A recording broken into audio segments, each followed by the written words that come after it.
vamos dar início à nossa última etapa. Convido a todos para tomar seus lugares. Bom, a sessão temática de agora vai falar sobre a terceirização, o futuro da terceirização no Brasil. Tivemos na etapa anterior uma etapa de esquentar um pouco, falamos também sobre terceirização, né? E a ideia agora é avançarmos ainda um pouco mais nesse tema, agora de forma específica, uma vez que abordamos a terceirização dentro de um contexto da reforma trabalhista. Eu convido a doutora Márcia Helena Somense para tomar assento na mesa. Ela é advogada do escritório da Máquia, e convido também o doutor Felipe Monerá, advogado do escritório Barros Fronteras.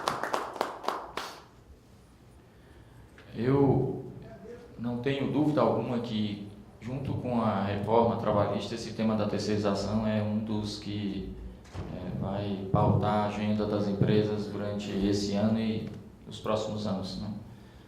E é um tema que preocupa a todos, é um tema que deixa todo mundo bastante apreensivo. E a ideia aqui é que possamos explorar um pouco, tirar algumas dúvidas ou debater alguns aspectos desse tema.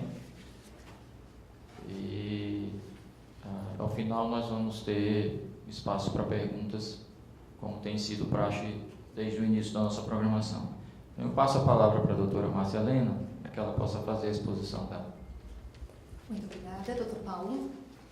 Doutor Felipe Monerá, cumprimento pela nossa participação conjunta. Gostaria de agradecer também ao doutor José Américo, a figura do evento do Painel Tele Brasil. Muito obrigada pelo convite, por estar prestigiando a nossa palestra. Gostaria também de agradecer a presença de todos e principalmente agradecer a presença do Dr. Leonardo Lamacchia, que veio prestigiar o meu painel. Peço desculpas a vocês pela minha voz um pouco afônica, mas eu estou vindo do Rio Grande do Sul, que ultimamente tem estado frio, quente, no mesmo dia, então eu estou um pouco gripada, peço desculpas a vocês. Eu parabenizo, mais uma vez, ao Painel Tele Brasil pela brilhante escolha do tema. Como mencionado pelo Dr. Paulo, esse tema realmente é um tema profícuo, muito interessante. Ele está atrelado à realidade da nossa economia. A questão da reforma trabalhista, ela virou um foco não só jurídico, mas social, econômico, financeiro, porque ele atinge todas as empresas, atinge a questão social do empregado. Então, é um tema que realmente, no Rio Grande do Sul, nós temos tido inúmeros debates. O Tribunal Regional do Trabalho da 4ª Região, no qual nós atuamos, é um tribunal muito conservador. Por sua vez, nós temos tido uma grande possibilidade de debates acerca não só da terceirização, mas também da reforma trabalhista, doutor José. Desculpa. Então, inicialmente, eu até vou trazer um relato de um desses debates que nós participávamos junto ao TRT4, no qual um desembargador me perguntava: doutora Márcia, como é que a senhora está se reportando aos seus clientes no escritório com relação à reforma trabalhista e terceirização? E eu referi a ele: doutor, desembargador, na verdade, nós, no nosso escritório, temos usado uma palavra que entendemos que é a palavra de ordem do momento: cautela. Cautela, principalmente, por quê?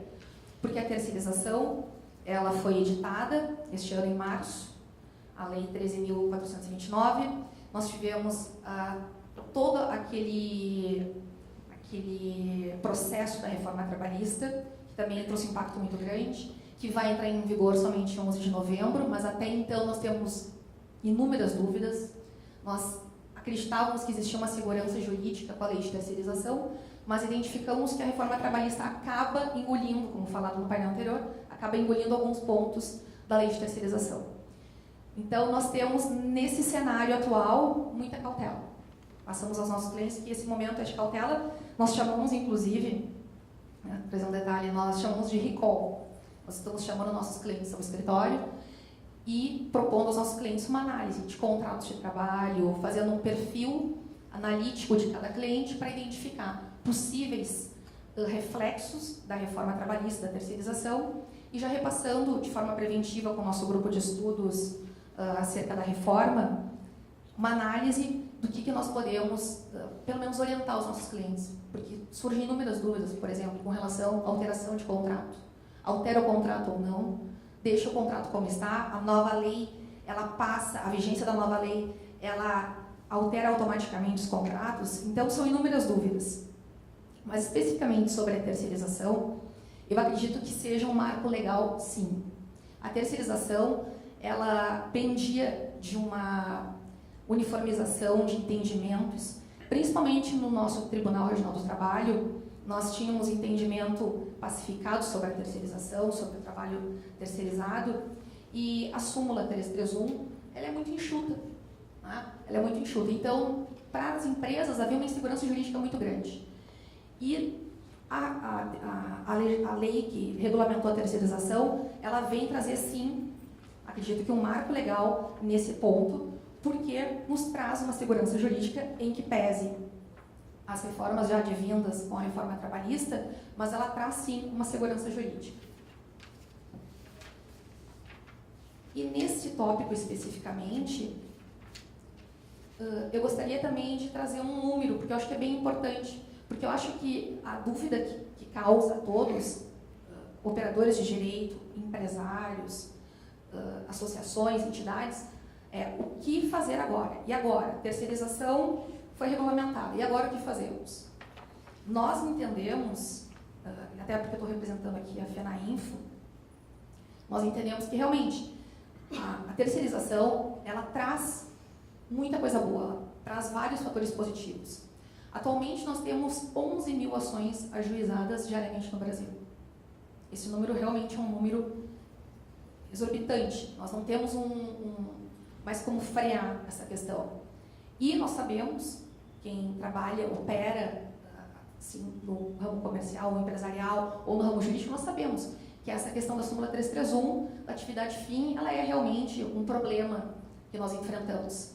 Especificamente na área de TI, eu entendo que ela trouxe um viés muito positivo, porque a área de TI é uma área muito dinâmica. Né? A área de TI, ela vai, eu acredito que ela recebe muito bem essa questão da terceirização.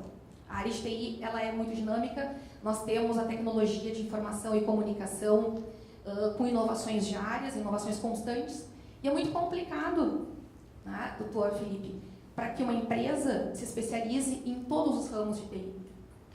Na verdade, uma empresa, quando ela tem que disponibilizar um funcionário para se especializar em uma subrede, um subprograma, ela acaba despendendo um valor, quando na verdade ela poderia contratar um funcionário de forma terceirizada para executar aquele serviço específico. Mas não, na verdade, no cenário que nós vimos antes da terceirização, nós tínhamos um funcionário contratado que teria que se especializar em um determinado programa, software, para atuar especificamente naquele tempo. E eu até vou usar um exemplo que foi utilizado pelo nosso sócio, Dr. Rodrigo. Ele disse: doutora Márcia, mal comparando, mas seria como a GM, a General Motors. A General Motors, ela não tem condições de fabricar o pneu, ela não tem condições de fabricar os vidros. Ela é uma montadora, ela vai agregar, através de terceirizadas, formas de receber os componentes para montar o seu carro. E assim também nós entendemos, nós vemos que a terceirização veio para a área de TI e comunicação com uma sinalização e uma flexibilização desses contratos. Porque nós não temos como suprir dentro de uma empresa realmente funcionários especialistas em Acrobat, funcionários especialistas em software, em hardware. Então, realmente, a terceirização veio nesse sentido trazer um benefício muito grande. Claro, nós temos inúmeras discussões, inclusive nesse debate nós discutimos no Tribunal Regional do Trabalho sobre a eventual precarização das relações de trabalho. E aqui também, eu entendo que não há, do ponto de vista do judiciário, que não haverá uma precarização das relações de trabalho. Por quê? Nós temos aqui, pela nova regulamentação, e até vou passar algumas lâminas, pedir licença para vocês, eu trouxe algumas lâminas. Deixa eu só pegar meu material. Só um pouquinho. Não, tá aqui.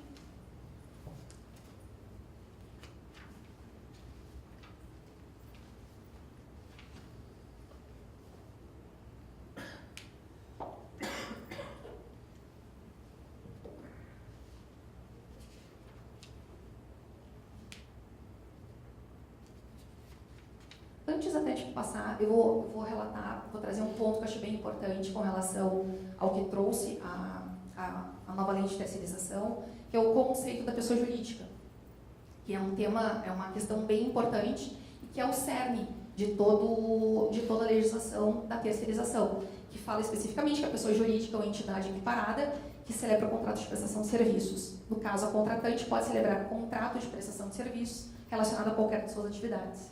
E esse, efetivamente, é o ponto positivo da legislação que regulamenta a terceirização.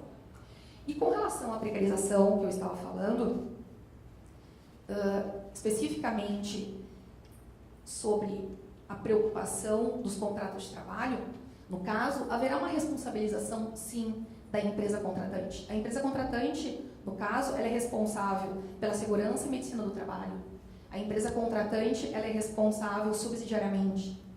Então, do ponto de vista da precarização, nós entendemos que não haverá um prejuízo considerável, mas sim vai nos trazer para um patamar de equiparação com outros países.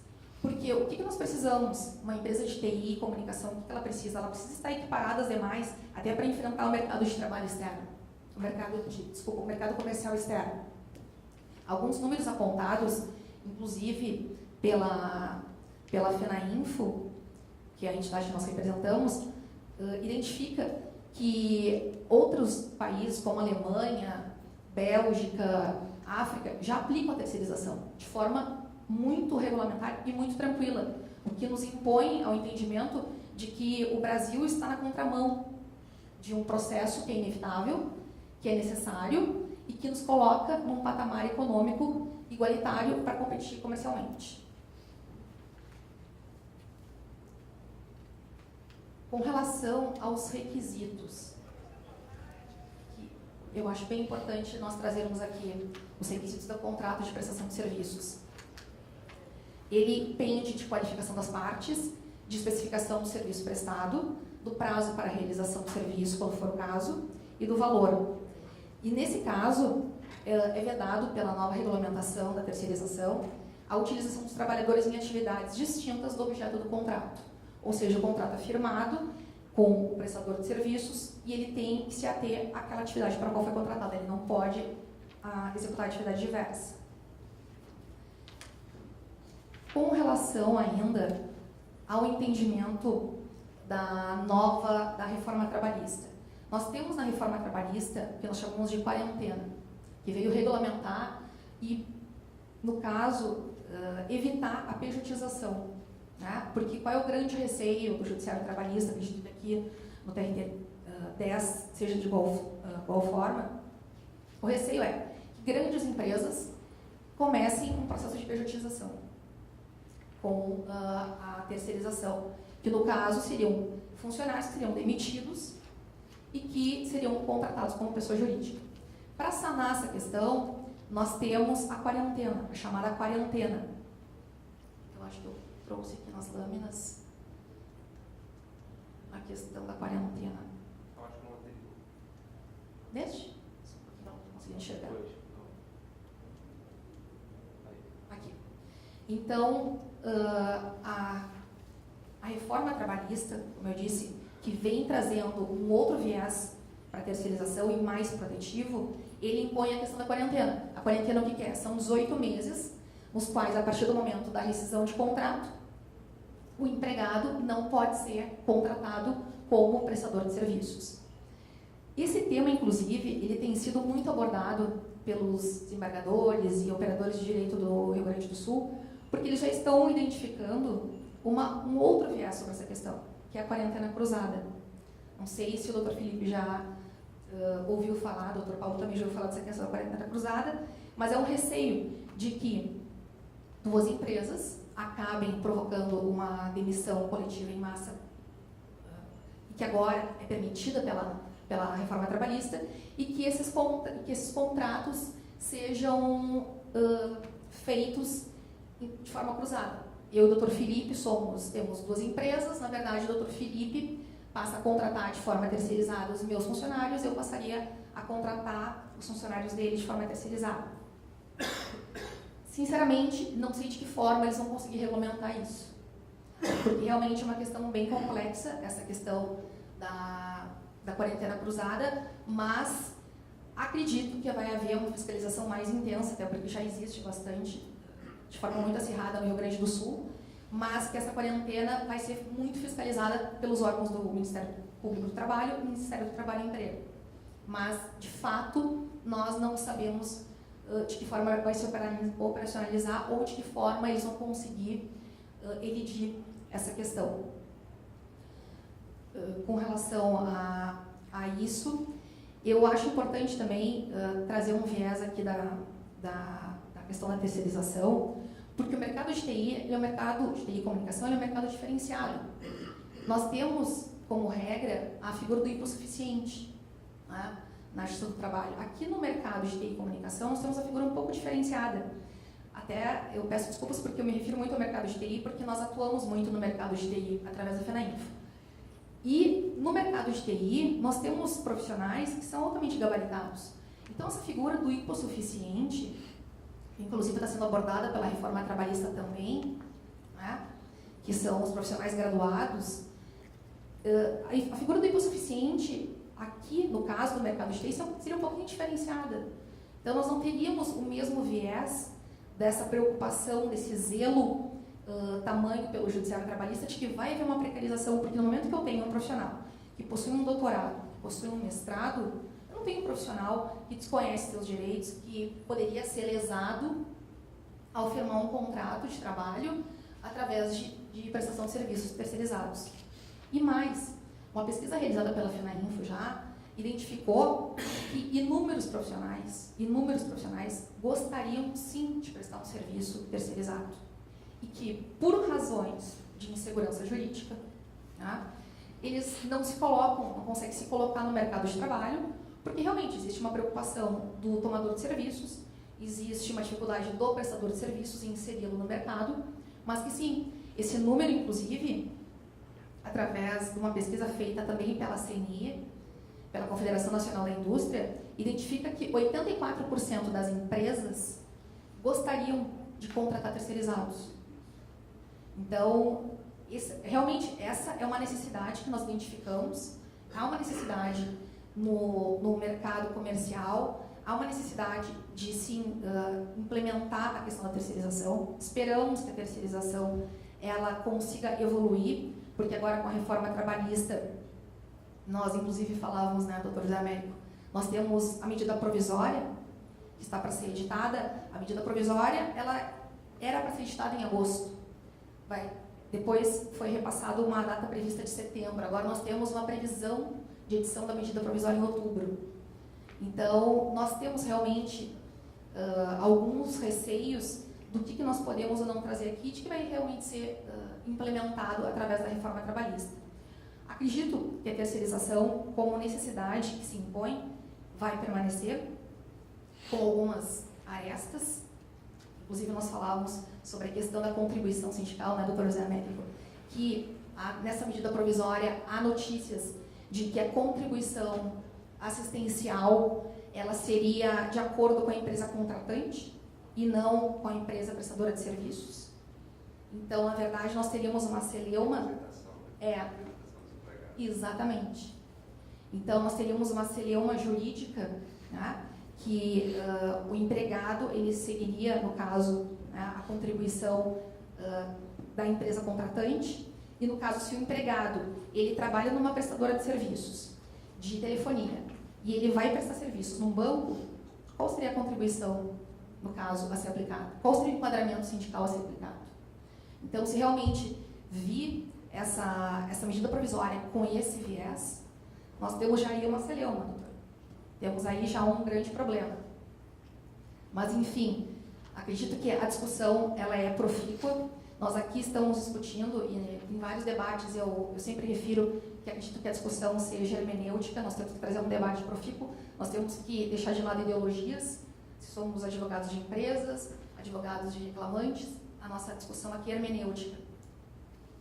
E para encerrar, já me encaminhando para o final, eu gostaria de trazer uma frase do professor e pesquisador José Pastore.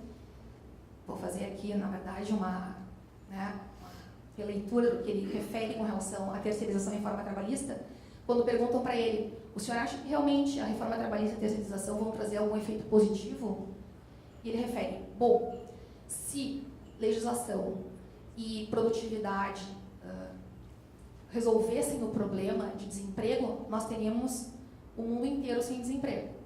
Mas, no caso, produtividade implica em criação de empregos, em alcance de metas. Então, sim, nós entendemos que a reforma trabalhista e a terceirização vão oportunizar a criação de novos postos de trabalho, vão criar uma segurança jurídica muito maior para empresas, vão criar um cenário um pouco melhor perante o judiciário, e acredito sim que nós teremos um grande benefício aí com a instituição e a vigência de ambas.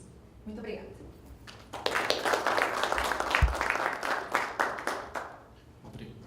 Obrigada. Passo a palavra ao Dr. Felipe. Obrigado, Dr. Paulo. Eu já quero cumprimentar o Dr. Paulo, que não vejo há alguns meses já, Dr. Williams na plateia.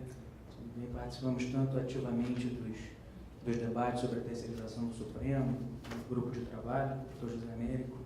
Dra. Marcelina, parabéns pela apresentação.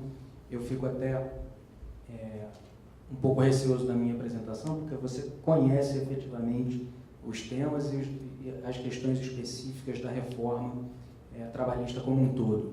Eu não sou advogado trabalhista, não milito nessa área, eu trabalho com contencioso dos tribunais superiores e voltado um pouco para essas questões da justiça do trabalho e atuei nos casos da terceirização que estão no Supremo hoje. Atuo, na verdade, né? Os casos, inclusive, das empresas de telecomunicações, em que foi reconhecida a repercussão geral, e o Supremo, o saudoso ministro Teori, deferiu a liminar para suspender a tramitação de processos no país que envolviam terceirização por empresas concessionárias de serviços públicos. Então, a minha visão da terceirização é uma visão mais global, mais genérica, e um pouco preocupado com a eficácia que a lei terá, considerando a experiência passada de como o TST abordava o tema. O que o TST criou de jurisprudência, essa dicotomia claramente artificial entre atividade fim e atividade meio, o fato de que o TST ignorava solenemente a própria Lei Geral de Telecomunicações, que tem uma norma que permite a terceirização. Então, eu tenho dois pés atrás quando eu imagino como a Justiça do Trabalho vai analisar a nova legislação. Então, a minha apresentação tem um pouco este enfoque. E lendo a lei, lendo a reforma, eu chego à conclusão de que, e já adiantando a minha conclusão, de que a gente ainda precisa do Supremo, a gente ainda vai precisar que o Supremo analise, não esses detalhes, porque o Supremo nem vai querer, mas acho que o Supremo ainda vai precisar decidir para fazer a reforma valer. Então, todos esses enormes benefícios que a lei trará dependem da chancela do Supremo e do controle que o Supremo fará sobre a atuação da Justiça do Trabalho. Então, eu já adiantei a conclusão, mas vou percorrer alguns caminhos, alguns passos, até para vocês entenderem como cheguei à conclusão. A terceirização, para vocês que militam nessa área há muito tempo, é um tema já batido. Para mim, é uma grande surpresa quando eu vejo na imprensa, e é um pouco um consenso, de que terceirização é sinônimo de precarização, e a doutora Márcia bem mencionou. Terceirização, para quem lê a Constituição, para quem lê a lei, é muito simples. Uma empresa A contrata a empresa B, e essa empresa B presta um serviço com os seus próprios empregados. Se a Constituição vale para todo mundo, se a CLT vale para todo mundo, por que a gente está falando de precarização? Todos vão ter 13º, direito a férias, salário mínimo. Então, que espécie de precarização? O que é isso? O que é precarização? Então, mas esse é um discurso muito forte que ganha imprensa, que ganha quase um senso comum no país e que é muito difícil lutar contra. Nós, no próprio grupo de trabalho, discutimos também estratégias de imprensa e era sempre muito difícil conseguir explicar o óbvio e as pessoas entenderem que precarização e terceirização são coisas completamente diferentes. E, na realidade, essa é uma confusão proposital. Quando da aprovação da reforma da Previdência recente, da reforma trabalhista recente, foi divulgado amplamente no Facebook dos senadores do PT a informação de que os terceirizados, que o Congresso Nacional teria aprovado o fim do 13º para os empregados. Fim do 13º, fim de férias, estava afirmado expressamente nas propagandas de um partido político.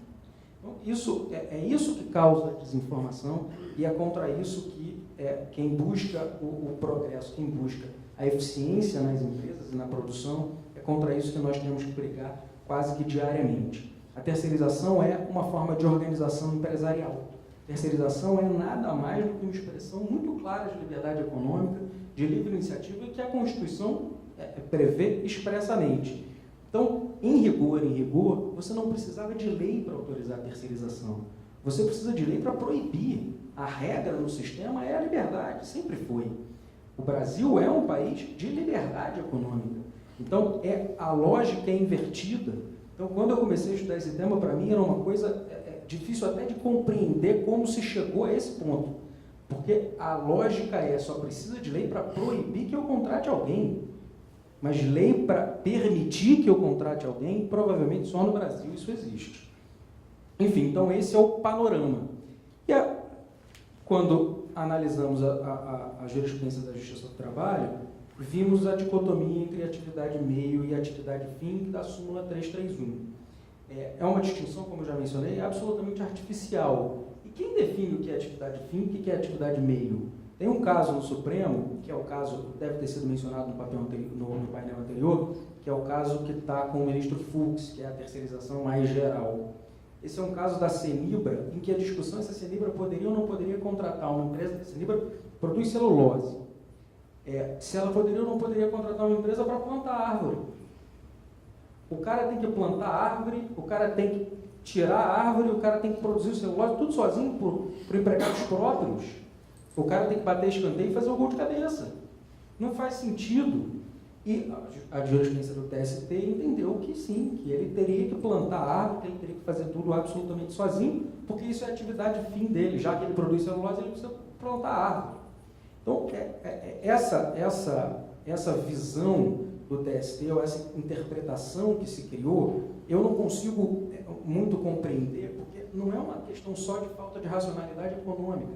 Na nossa atividade, que é a atividade, o mundo jurídico, onde os próprios ministros estão inseridos, os advogados contratam outros. Quando eu pego um caso na Justiça do Trabalho, eu trabalho com parceiros. Eu não entendo de processo de trabalho. Eu não entendo do direito do trabalho específico. Então, eu contrato, eu faço parcerias com advogados para que nós juntos trabalhemos a tese, a defesa do cliente. Os ministros do TST, um é especialista em terceirização, o outro é especialista em outro tema, e eles, no colegiado, um ouve o outro e decide o que é melhor, considerando as suas próprias especializações. Então, como é que não se compreende a lógica da atividade econômica de especialização, de eficiência, de você contratar alguém que sabe fazer aquilo melhor do que você, que tem a sua própria empresa? Então, é artificial e é contrário ao que a gente vê no dia a dia, contrário ao mundo ao redor. Então, essa artificialidade da distinção atividade meio e atividade fim é que nos permite chegar aos ministros do Supremo nas discussões, e a conversa com o ministro Teori foi sempre muito boa nesse sentido, e demonstrar que, na verdade, estamos diante de uma discussão estritamente ideológica. Estritamente ideológica. Brigamos contra uma ideologia de pessoas que efetivamente acreditam que terceirização é o fim do direito dos trabalhadores. E aí vem a nova lei, que claramente, na minha opinião, acaba com a distinção entre atividade meio e atividade fim. Mas, na minha modesta opinião, a Lei Geral de Telecomunicações, por exemplo, também era muito clara no sentido de que a terceirização é permitida para as empresas de telefonia. E, no entanto, a Justiça do Trabalho entendia que não. Então, a lei diz, expressamente, que podem ser contratadas empresas terceiras para a execução de atividades inerentes, acessórias e complementares ao serviço público concedido. E o TST entendeu que as empresas de telefonia não poderiam terceirizar call center. Mas se eu posso terceirizar, se as empresas podem terceirizar todas as atividades inerentes, acessórias e complementares, como não pode terceirizar call center? Então, o texto da lei pouco importa. O texto da lei pouco importa nessa matéria, porque o TST vai decidir da forma como ele bem entender. E aí, quando eu fui despachar esse assunto com o ministro Teori, ainda antes da liminar, quando a gente conseguiu o reconhecimento da repercussão geral, eu dizia para o ministro Teori, eu não estou brincando com Vossa Excelência, mas a Justiça do Trabalho diz que a empresa de telefonia não pode terceirizar call center porque call center usa o telefone. Isso estava na decisão que eu levei para ele. Então, se usa telefone, é atividade fim. Então, quando dito isso, e quando eu disse isso ao ministro Teori e entreguei a ele o acordo, em 3 minutos ele decidiu colocar aquilo em repercussão geral e disse, isso aqui a gente está dando murro em ponta de faca.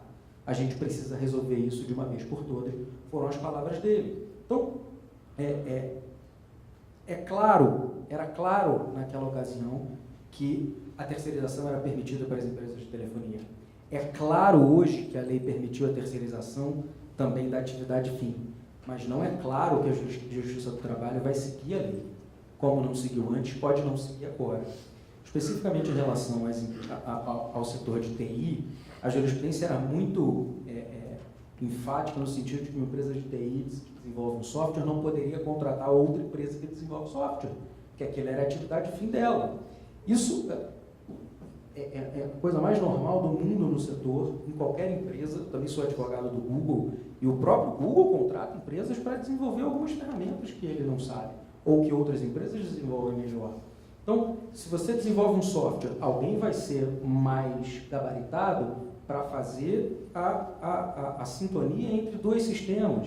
Alguém vai ser mais gabaritado para fazer a parte de segurança da informação. Então, é uma questão de eficiência tão banal e tão básica que me soa muito, muito estranho porque que isso no Brasil é uma celeuma tão grande. Mas é uma celeuma e continuará uma celeuma mesmo depois da legislação recém-aprovada. E nesse campo específico, já há manifestações públicas de ministros do TST dizendo que para ele nada mudou. Já foi dito isso para mim em audiência. Acho que não, doutor, não acho que mudou nada, continua tudo como está. Então, nós continuamos morro acima na discussão sobre terceirização no país. A parte boa é que agora nós temos, sem dúvida nenhuma, novos ventos no país. Ventos de liberdade econômica, ventos de menor intervenção estatal, ventos que levam mudam um pouco o panorama do país no sentido do desenvolvimento. E esse desenvolvimento passa necessariamente pela permissão da terceirização, pela desregulamentação das relações trabalhistas, pela liberdade de contratação, pelo negociado sobre o legislado. Tudo isso, todas as alterações que foram recentemente aprovadas pelo Congresso Nacional e que dão aos ministros do Supremo um conforto maior para julgar a causa e decidir da forma como a Constituição estabelece, da forma como a Constituição permite que seja num ambiente de liberdade econômica. Então, essa avaliação de que a gente ainda precisa do Supremo é para o básico. A gente precisa do Supremo até para dizer que a terceirização é permitida, até para dizer que a terceirização é constitucional, apesar da reforma. E, por fim, um último ponto, e esse é um ponto, me parece um pouquinho mais delicado, levando em consideração, inclusive, o que é decidido pelo Supremo recentemente, no caso da terceirização pelo poder público, que é a responsabilidade subsidiária. A lei reconheceu a responsabilidade subsidiária expressamente, e diferentemente do 71, parágrafo 1º, da lei de licitações, que a lei de licitações dizia que a União não tem responsabilidade subsidiária, que os estados e municípios não têm responsabilidade subsidiária pelas dívidas dos contratados com os seus empregados. E o Supremo, julgando agora a repercussão geral, decidiu que a União pode ter responsabilidade. E, em vez de resolver para dizer quando pode ter, o Supremo disse: a União não tem responsabilização automática pelo simples descumprimento do contrato de trabalho. Alguém sabe dizer quando vai ter ou quando não vai ter? Nem eu, nem vocês e nem o Supremo. O que vai acontecer? Vai voltar para ser julgado lá de novo, porque o TST vai continuar condenando a União, Estados e municípios em todos os casos que eles entenderem que é o caso de condenar, sem nenhum tipo de critério. Então, E esse é o risco que a gente corre. A gente ainda precisa do Supremo, mas a gente não sabe o que o Supremo fará. O Supremo, se der uma decisão na linha do que deu, na responsabilidade do poder público, na responsabilidade subsidiária do poder público, vai nos manter na insegurança em matéria de terceirização. E aqui, esse é um tema que a insegurança vai ser muito grande, mas me parece que isso é o que a gente precisa trabalhar, inclusive no Supremo Tribunal Federal, nos casos que estão pendentes. Qual é o limite dessa responsabilidade subsidiária? Até onde essa responsabilidade vai? O ministro Barroso, no voto, chega a dizer que a responsabilidade subsidiária não pode ser tal, ou as obrigações de fiscalização do contrato não podem ser de tal grau que inviabilizem a própria terceirização. Porque se eu posso contratar funcionários ou empregados para prestar aquele serviço, no caso servidores públicos ou funcionários públicos, para prestar aquele serviço, e a alternativa é eu contratar empresas terceirizadas, mas ter que fiscalizar as empresas todas, em todos os pagamentos que elas fazem aos seus funcionários, é mais fácil você não terceirizar. É muito mais fácil você não terceirizar. Então, qual é o limite dessa responsabilidade subsidiária? Se o Supremo impôs à União, aos estados e municípios, a responsabilidade quando a lei diz que não tem, o que o Supremo fará com a lei que diz que essa responsabilidade subsidiária já existe? Então, vai ser responsável pelo quê? Vai ser responsável por todas as verbas não pagas? Vai ser responsável pelas verbas rescisórias? Vai ser responsável pelos salários? Vai ser responsável por que nível de fiscalização? O ministro Fachin propôs um critério. A fiscalização seria por amostragem.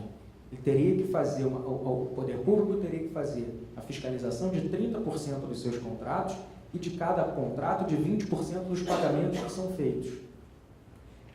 Isso é razoável? Talvez seja para Telefônica, para Oi, para Claro, para Vivo. Nem sei se são. Para TIM. Nem sei se são, se esses percentuais são razoáveis.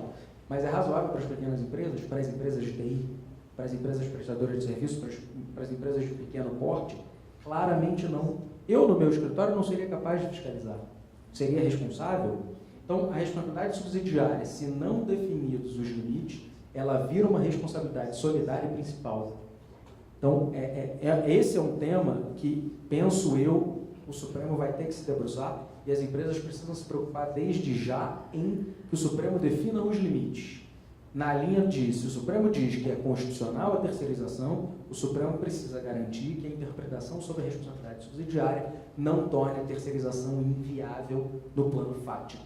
Então, a minha apresentação era essa, era só dizer a vocês que acho que a gente ainda precisa do Supremo Tribunal Federal, acho que precisa haver uma mudança de paradigma em geral no país, quanto ao papel do Estado, quanto à liberdade econômica, quanto à atividade econômica em geral. Atividade econômica é a regra, liberdade é a regra.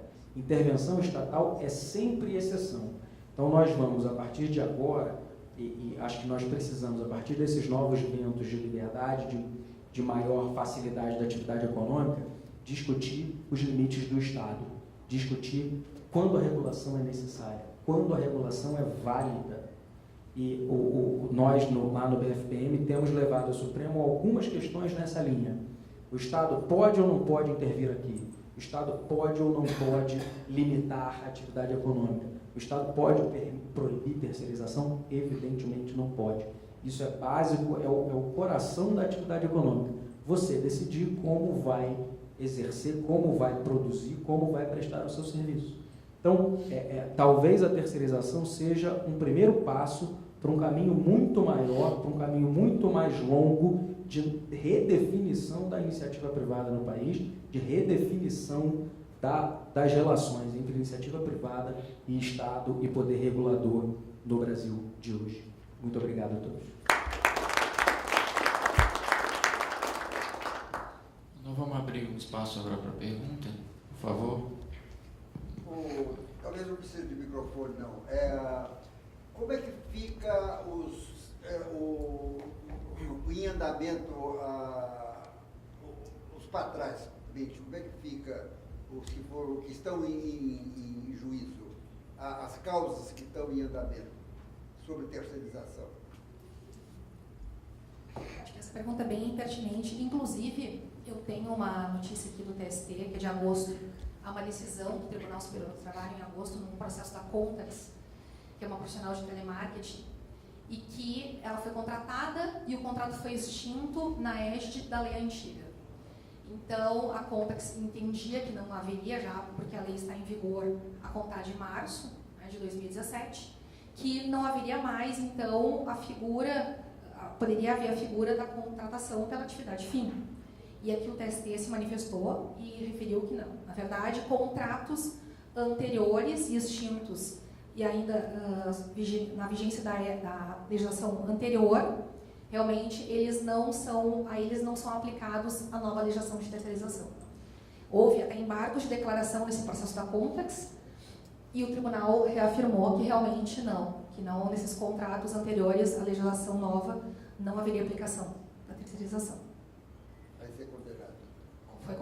Foi condenada a Contax. Então, o Tribunal Superior do Trabalho já está delineando qual é a modulação que eles vão dar, porque eu acho que isso é uma dúvida de todos. Qual a modulação que o tribunal vai dar? Inclusive, essa discussão também existe acerca da reforma trabalhista. Qual a modulação que vai ser dada aos contratos vigentes? Porque nós temos questões de salário, que podem ser alteradas, algumas questões, mas tem questões, por exemplo, do fracionamento de férias, que eu vou ter que depender automaticamente da concordância do empregado. Eu não posso fazer uma alteração, é aquilo que eu falava antes, eu não posso fazer uma alteração lesiva a um contrato, porque daqui a pouco eu vou ter um passivo trabalhista por ações, né, que versam sobre a alteração lesiva do contrato, com base no 468. Então, esse é um cuidado muito grande que nós vamos ter que ter. Mas com relação à terceirização, só reiterando, realmente, contratos vigentes extintos antes da nova legislação permanecem sob a égide da lei que não permitia o contrato terceirizado. Só acrescentando, acho que o Supremo terá que debater sobre isso também. Porque os casos que já estão no Supremo tratam da questão da terceirização sob a luz da legislação anterior, em que o TST entendia que a terceirização não era possível. Então, na prática, o Supremo poderá dizer que a terceirização era válida mesmo antes desta legislação. Então, se a gente está falando sobre a própria validade da contratação de um terceiro, o Supremo poderá dizer que sim. Se estamos falando de questões específicas sobre contrato de trabalho, sobre férias, sobre 13º e tudo mais, aí não. Aí vigora a lei daquele momento. Qual era o valor, como se paga, como não se paga, é aquele valor. Mas o próprio vínculo que se estabelece entre o empregado e o tomador de serviço, o Supremo vai ter que decidir se a terceirização já era viável sob a égide da legislação anterior. E esse é todo o ponto. Penso eu que a Constituição sempre estabeleceu uma regra de liberdade e que a súmula 331, quando vedava a terceirização, já era inconstitucional. Então o Supremo poderá dizer que mesmo antes de março de 2017, a terceirização já era válida e constitucional no Brasil. Só lembrando que para o setor de telecomunicações existe uma lei específica, né, que é a LGT, e tem um artigo que estabelece, foi comentado aqui, que as empresas podem contratar serviços inerentes, acessórios, e isso para nós vai nos permitir resolver o passado se o entendimento for que esse artigo se aplica, né, ao direito do trabalho. Tem uma discussão, né, que o TST tenta fugir, dizendo que essa lei é específica do direito administrativo e não se refere ao direito do trabalho. Então, para as empresas de telecomunicações, nós temos aí uma expectativa muito grande, né, de ter a terceirização realizada ao longo do período, desde a LGT até agora, tendo algo legítimo, legal, e, portanto, não vai haver nenhum tipo de sanção. Mas isso aí é questão de aguardar o julgamento do caso que está com o ministro Alexandre de Moraes. Esse caso da Contax foi julgado, mencionado pela doutora Marcelino, não era telecomunicações, até porque os nossos estão todos suspensos, né? Pelo menos na matéria de call center, que é o caso da Contax. Então, esse não era. Então, mas Paulo tem toda a razão, a Lei Geral de Telecomunicações já permite a terceirização desde 1997. Um dos temas que eu gostaria de perguntar, já foi objeto da pergunta anterior, mas eu gostaria de retomar e gostaria de ouvir um pouco mais dos comentários de vocês sobre esse aspecto, o que vem sendo noticiado, e eu tenho aqui em mãos, inclusive, uma notícia do dia 12 de setembro, acerca de como os tribunais devem se posicionar sobre a reforma trabalhista, traduzem a intenção dos tribunais de buscar alternativas, subterfúgios novas teses jurídicas, quaisquer que sejam elas, para afastar a aplicação dos ditames que a reforma trabalhista nos traz e que, na interpretação mais conservadora, seriam lesivas. Um dos itens que internamente a gente vem discutindo como riscos na implementação das mudanças trazidas pela reforma é a temática da alteração lesiva unilateral, quando não unilateral, coagida, talvez, dos contratos de trabalho. E a gente tem discutido isso muito, ou seja, elejamos qualquer tema da reforma, por exemplo, a livre pactuação de condições de contrato de trabalho para quem ganha remuneração acima de um tal valor. Até aquele momento, o contrato de trabalho da pessoa tinha uma regra, passamos a alterá-lo. Se for um tema como banco de horas, que eu defina fazê-lo indiscriminadamente por adesão a todos, não há uma concordância da outra parte. Se for algo negociado individualmente, sempre vai ter o risco da discussão da coação naquela alteração. Então a pergunta é, no final das contas, até onde pode-se contar com um mínimo de segurança jurídica na aplicação da reforma? Se os tribunais poderão buscar subterfúgios como esse, da alteração contratual, mesmo que consensual, supostamente coagida e que seja lesiva aos interesses do colaborador até aquele momento. Bom, esse é um tema recorrente também em todos os debates que nós participamos. E, inclusive, eu conversava com o vice-presidente do Tribunal Regional do Trabalho, desembargador Silvestrin, e eu referia justamente a ele que nós tínhamos uma dúvida com relação às alterações de contrato de trabalho. Porque, teoricamente, pela nova, agora em vigor a partir de 11 de novembro da nova legislação trabalhista, eu teria que sim adequar os meus contratos de trabalho, fazer um aditivo contratual, algo que formalizasse as novas regras.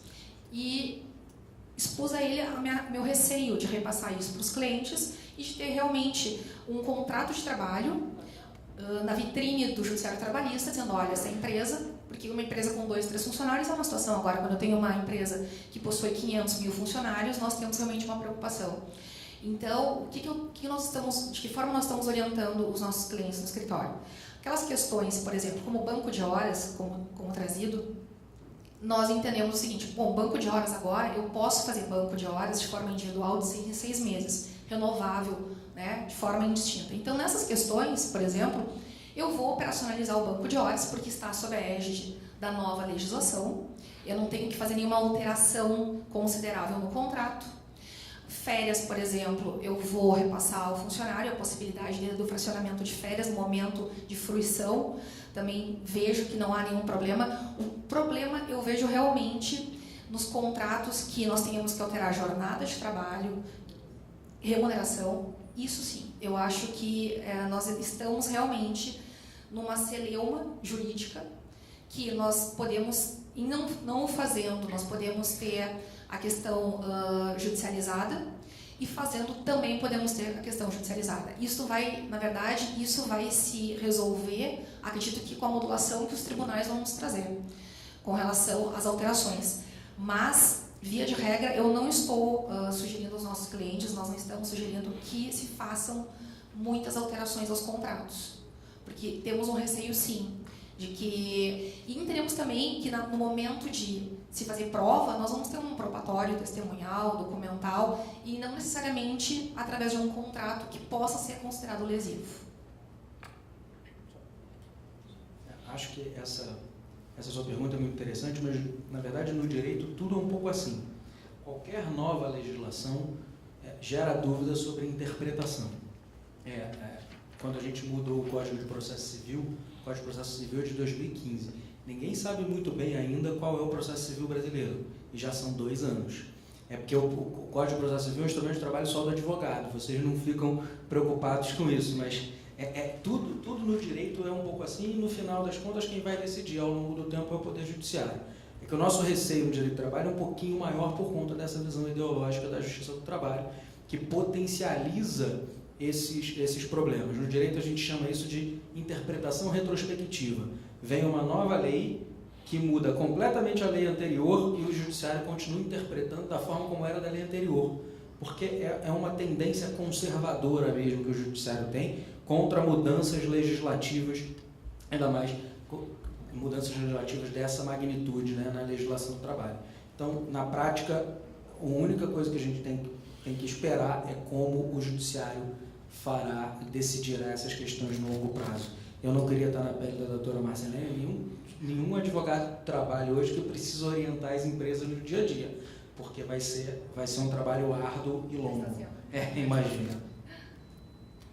Paulo, eu gostaria de parabenizar o Daniel, parabenizar o Dr. Felipe, o Dr. José Nery, e dirigir uma pergunta ao Dr. Felipe, especificamente nessa questão do Supremo, que ele, como colocasse, ele vai ter que se manifestar a respeito, inclusive, dos efeitos pretéritos. Salvo engano, há um precedente do Supremo que já enfrentou a constitucionalidade ou não do enunciado 331, né? E considerou constitucional. Então, a minha pergunta, se eu estou correto, se eu estou bem lembrando que há esse precedente, qual é a sua opinião? Também é bem verdade que mudou significativamente a composição da Corte, mas de que forma esse precedente que já existe influenciará na decisão a ser tomada pela Suprema Corte? Esse é um precedente, salvo engano, de 2007 ou 2008. O Supremo nem todos os ministros se manifestaram sobre a correção ou não do enunciado. A discussão principal era um pouco outra, mas tem toda a razão. O Supremo não afirmou que o 331 é inconstitucional. Teve a oportunidade e não o fez. Mas não acho que essa decisão vincule o atual Supremo. A decisão agora vai ser dada em repercussão geral. A gente tem vários exemplos de decisões em repercussão geral em que o Supremo mudou a sua jurisprudência, especialmente porque a partir da decisão da repercussão geral dificilmente a questão volta, então o Supremo se debruça com um pouco mais de atenção e calma sobre os temas. E respondendo especificamente, quanto à minha avaliação do que o Supremo fará, eu acho que hoje a composição do Supremo é favorável à terceirização. Não é uma decisão de 11-0, não é uma decisão de 10-1, mas a maioria hoje se manifestará favoravelmente à terceirização, é o que eu acho. Mas a gente não sabe como vai ser a tese. É o que eu disse, o Supremo decidiu agora que o poder público não tem responsabilidade, mas incluiu automaticamente na tese, de modo que o Justiça do Trabalho poderá, a partir dessa única palavra, fazer o que ela quiser. Então, vai ser um trabalho nosso, no grupo de trabalho dos advogados envolvidos no Supremo, vai ser um trabalho muito árduo e tentar demonstrar para os ministros que a tese precisa ser muito bem construída para não abrir, para não deixar que o tema tenha que voltar ao Supremo para a nova decisão. Mas acho que, no principal, a validade da terceirização, o Supremo deve afirmar que é válido. Penso, doutor Paulo, que o doutor Felipe externou com absoluta clareza, mas penso que o tema vai voltar ao Supremo. Não só esse, como a doutora Márcia disse, né, a palavra de ordem que nós temos empenhado em relação ao tema e até em razão da tua pergunta, das duas perguntas que foram desenvolvidas, né? A palavra de ordem é cautela, por quê? Porque o judiciário trabalhista, sem ficar vermelho, sem ruborizar, tem dito que em alguns aspectos ele não vai aceitar a nova legislação. Portanto, penso que as empresas realmente têm que ter muita cautela na aplicação da nova legislação, porque nós ainda vamos ter algumas decisões de primeiro grau desconsiderando completamente, algumas decisões do TRT já modulando um pouco. Nós lá no Rio Grande do Sul temos um TRT muito pró-empregado nas suas decisões, né, muito arraigado à atual legislação. E hoje nós temos uma composição também de TST que pode ser que alguns temas ainda não se resolvam no TST e venham ao Supremo. Então, o seu trabalho ainda vai ser grande. Nosso. Muito obrigado. Eu quero colocar, na verdade, o seguinte: o que está por trás dessa lei de terceirização, na essência, né? É a especialização, né? O que se busca na terceirização é delegar para um terceiro que tem know-how, que tem expertise num determinado tempo, para que a empresa tomadora, tá certo? Primeiro, ela não tem esse know-how, nem precisa investir nisso. O exemplo clássico que sempre se dá é o call center, tá certo? Imagine você, a minha empresa trabalha, eu calculo 50, 60 mil pessoas envolvidas em call center, tá certo? Os mais diversos segmentos lá da empresa. Você imagina o que é administrar uma logística com esse montante de pessoas, com centrais de atendimento, com SLA de serviço. Isso é uma coisa complicada de administrar, tá certo? Então, todas as vezes que se deparar com algo que não reflita especialização, eu vejo perigo de se reconhecer vínculo e aí aquela terceirização ser entendida como algo fraudulento ou que se buscava precarizar, certo? Eu penso que o Ministério Público vai atuar do trabalho, vai atuar de forma muito intensa para analisar contratos. Por isso que é importante olhar os contratos que nós temos hoje de prestação de serviço, né? Porque qualquer resquício ou qualquer interpretação de que o que tem ali é mão de obra, isso vai, obviamente, gerar um grande problema para a empresa, ações civis públicas e tentativa de se buscar termo de ajustamento de conduta. Então é importante olhar os contratos para que se analise que eu estou contratando efetivamente serviço especializado ou não, né? Eu não estou falando que um serviço, por exemplo, de limpeza não seja especializado, eu entendo que sim, né? Fazer uma limpeza num hotel desse tamanho aqui, se você não tiver especialização também você não consegue. Então não falo de especialização ser serviço de alta complexidade, tá certo? Todo aquele serviço que requer algum grau de especialização, ele passa a ser elegível a uma terceirização, né? De tal maneira que as empresas comecem, ou cada dia mais intensifique o seu olhar para o seu business, certo? O que é o business de uma empresa de telecomunicação? Prover tecnologia, né? O que nós temos que dar aos clientes é tecnologia, inovação, né? E isso é o nosso negócio, né? Definir planos de serviço, né? A tecnologia, enfim, uma série de serviços podem ser efetivamente prestados. O cuidado também, e isso é uma coisa que atrapalha, é a questão da ingerência que as empresas muitas vezes fazem no prestador de serviço, né? Às vezes tem pessoas da própria empresa dentro das instalações de um terceiro, né? E quando você vai indagar sobre isso, às vezes não, é porque eu quero garantir que ele faça o serviço conforme foi contratado. Bom, se você pressupõe uma especialização, não faz muito sentido você ter esse nível de ingerência dentro de uma terceirização. Então, o cuidado que todos nós vamos ter, até para enfrentar essa batalha que virá, porque eu não tenho dúvida, eu já sinto isso no dia a dia, não sei se os colegas advogados aqui sentem, a quantidade de inquéritos que o Ministério Público do Trabalho nas diversas localidades estão instaurando, pedindo informações, pedindo cópia do contrato, ouvindo pessoas para saber o que tem ali de fato de prestação de serviço. Se isso não ficar evidente ou claro, nós vamos ter problema sim, subordinação, porque a terceirização não afasta, né, aqueles requisitos de uma relação de emprego, né, que é a subordinação, a pessoalidade. Se isso continuar ou se isso ficar demonstrado numa terceirização, não tenha dúvida que a lei não protege esse tipo de relação. Então, cabe às empresas, e eu tenho uma preocupação muito grande com isso, eu falei um pouquinho mais cedo no outro painel, outra etapa, para mim, a eficiência dessa lei, ou a eficácia dessa lei, vai depender muito das empresas. Se as empresas fizerem bom uso dela, certo? Que é o que se espera, eu tenho uma impressão de que, por mais que tenha esse movimento do TST, do Poder Judiciário Trabalhista, que é legítimo, eles têm lá as convicções deles, acho que tem que discordamos de muitas delas, né? Outras nós entendemos que é uma preocupação desnecessária, mas eu tenho certeza que essa fase vai passar e o que vai permanecer é aquilo que se espera.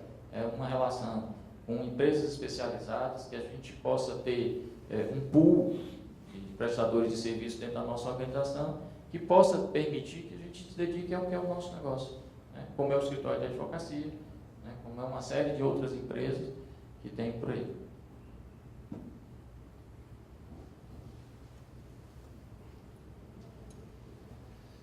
Queria fazer uma pergunta, antes de eu fazer um comentário em cima do que o Paulo falou, que estou de pleno acordo.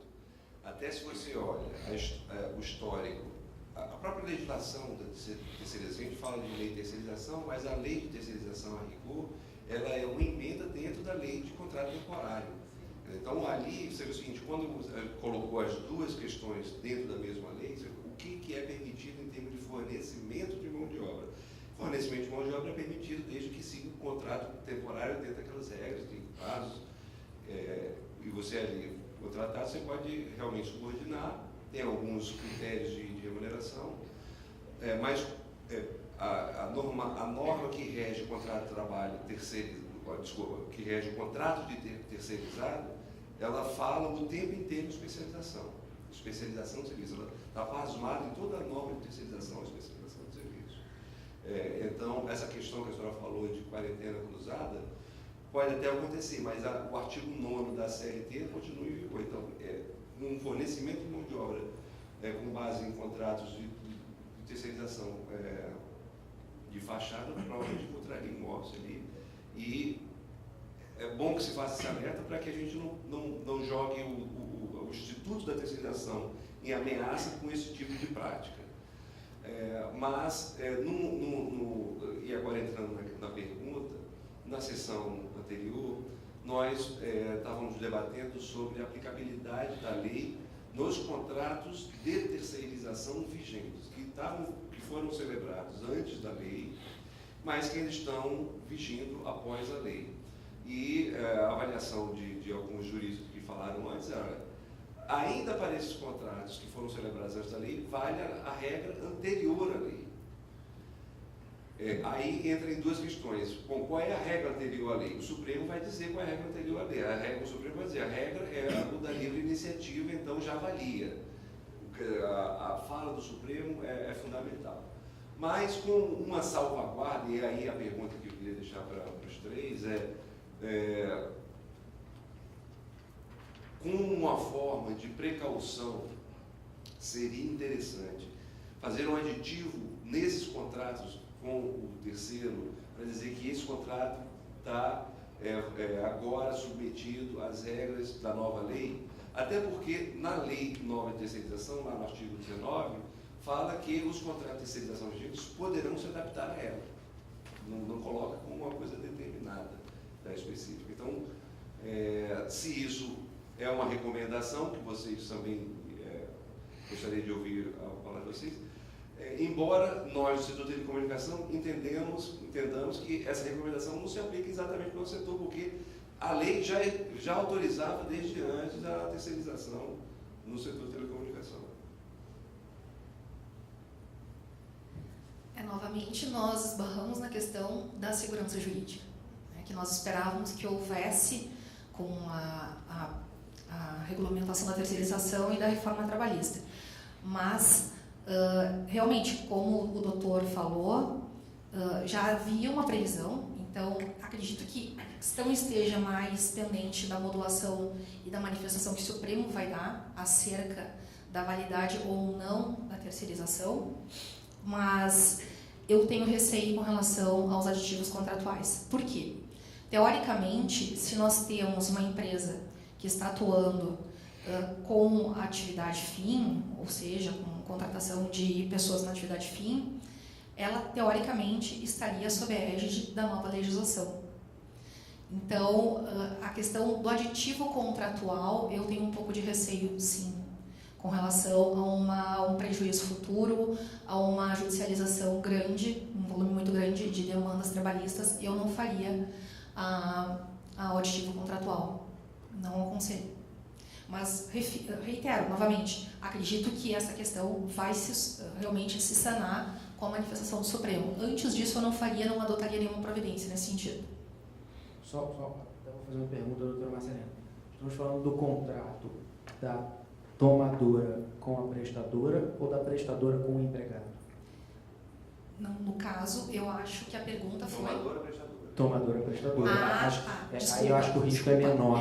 Desculpa. Eu entendi que seria entre a empresa e o empregado. Não, pessoas jurídicas. Bom, aí é uma outra situação, porque eu tenho duas pessoas jurídicas que estão acordando, né, com relação a um aditamento contratual. Aí eu não vejo problema. O problema que eu vejo realmente são com as tomadoras de serviço. Agora, tomadoras e empregados. Agora, entre empresas, PJs, eu não vejo nenhum problema em se fazer essa alteração. Eu concordo e, na realidade, acho que é até bom que se faça. O Supremo tem uma jurisprudência bastante sedimentada no sentido de que novas legislações não se aplicam a contratos assinados antes da sua vigência. Inclusive em questões igualmente delicadas, como os contratos de planos de saúde, por exemplo, que o Supremo julgou com a Lei de Plano de Saúde de 98, em que o Supremo teve uma longa discussão sobre isso, um acórdão longuíssimo e chatíssimo, e o Supremo disse que os contratos anteriores não estavam sujeitos à incidência da nova legislação. E há vários outros precedentes nessa linha, são dezenas. Então, essa jurisprudência é muito sedimentada do Supremo. Se se quer aplicar a nova legislação, é bom que você faça os aditivos, e aí eu concordo com a doutora Marcelena, esse risco é muito menor do que a alteração do próprio contrato de trabalho. Eu ia fazer mais uma pergunta, essa é uma pergunta mais fácil, essa é bem fácil. A questão da terceirização, apesar de ter tido um grande avanço no legislativo, ainda tem todo um passado que precisa ser resolvido no Supremo. Essas ações que versam sobre esse passado foram pautadas pelo Supremo em novembro do ano passado, pela ministra Carmen Lúcia. Naquela sessão acabou não sendo apreciada a matéria. Houve um entendimento entre o ministro Fux, que era o relator da principal ação da CENIBRA, com a presidente Carmen Lúcia, de que seria retomada a questão. Depois o processo legislativo sobre reforma trabalhista e terceirização entrou e tomou esse ano quase todo. Imagino que o Supremo não quis interferir nessa discussão, né, atravessar o caminho, mas agora a gente está vendo que as dúvidas estão sendo suscitadas cada vez maior e é fundamental que o Supremo coloque isso. Então, a pergunta simples é: quando o Supremo colocará essa em pauta? A resposta não é essa. Liga para o presidente Calendar. Você quer o telefone da Carmen? Eu acho que isso é um entendimento entre os ministros. O ministro Fux vai ter que conversar com o ministro Barroso, que é o relator da DPF, e penso eu, até com o ministro Alexandre, que talvez o Supremo prefira analisar as questões em conjunto, tanto a terceirização geral da iniciativa privada quanto a terceirização do setor de telecomunicações. Acho que isso vai depender de uma questão entre eles. E, pelo que eu sinto, o ministro Alexandre, por exemplo, não trata isso como prioridade hoje. Tá?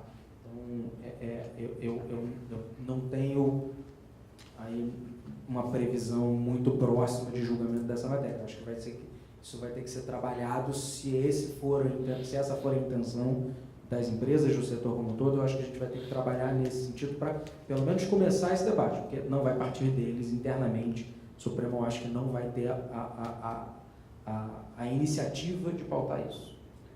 Em complemento, mas o sobrestamento fica,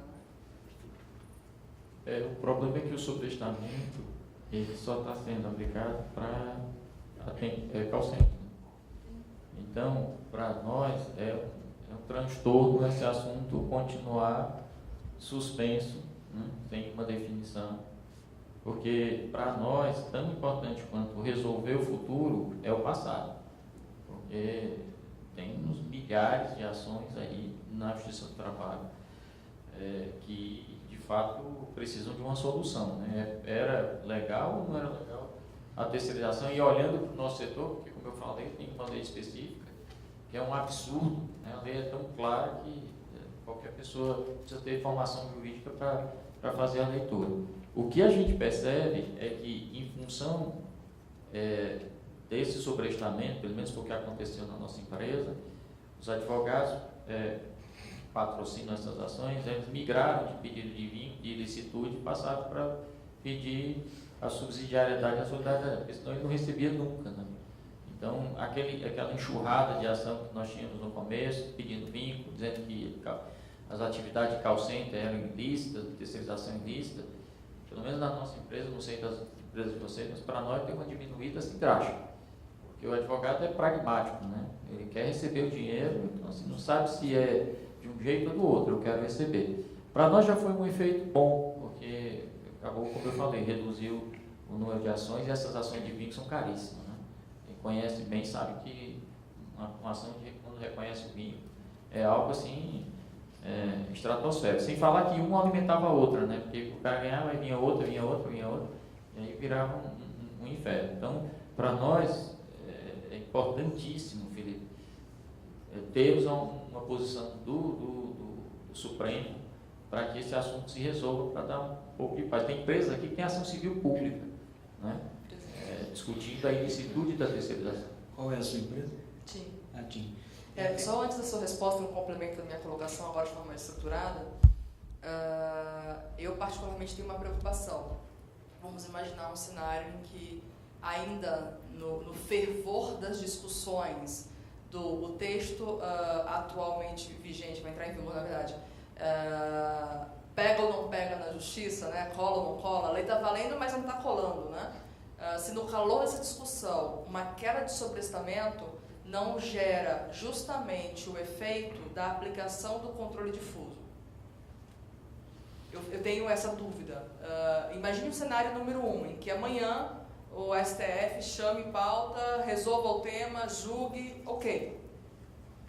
Mas ainda assim, os tribunais do trabalho insistam em se posicionar, em trazer uma posição contrária nessa campanha contrária à reforma trabalhista e contrária à terceirização. Eu tenho um pouco de receio, Você só diz para compartilhar.